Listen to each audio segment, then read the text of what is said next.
ఇది మాజా డ్రింక్ అనుకుంటే పప్పులో కాలేసినట్టే మీరు. అవునండి, నమ్మరా మీరు? నిజమండి బాబు, ప్యూర్ మామిడికాయ నుంచి తీసిన కల్తీ లేని గుజ్జు. అనుష అని మన హాస్టల్లోనే ఉంటది. వాళ్ళకి మామిడి తోట ఉందనమాట. వాళ్ళ అమ్మగారు మొన్న వస్తా మాకు అనుషకి ఇద్దరికి సపరేట్ గా తీసుకొచ్చి ఇచ్చిండ్రు. చాలా బాగున్నాయి కాయలు అయితే. మన హాస్టల్లో ఉండే పిల్లలతోటి మనకు బాండింగ్ ఉండేది వేరే, వాళ్ళ పేరెంట్స్ తోటి కూడా మాకు బాండింగ్ ఉంటది. అంత మంచిగా ఉంటారు పేరెంట్స్ కూడా. మన హాస్టల్లో ఉంటున్న పిల్లలు చెప్పడం వేరే, కానీ వాళ్ళ పేరెంట్స్ వచ్చినప్పుడు కూడా చెప్తుంటారు కదా, మనకు అక్క వాళ్ళు మమ్మల్ని బాగా చూసుకుంటారు, ఇంట్లో ఉన్నట్టే ఉంటదని.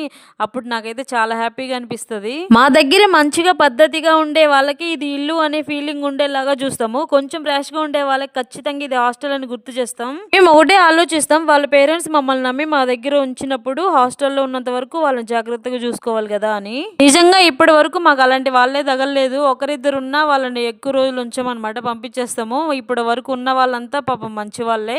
ఈవినింగ్ అయ్యేసరికి హాస్టల్లో వచ్చి ఉంటారు. ఏమో ఒట్టిపిండి సంగటి చేద్దామని స్టార్ట్ చేసిన, ఎంత కలిపినా గట్టిపడడం లేదు. ఏమైందో ఏమో మరి.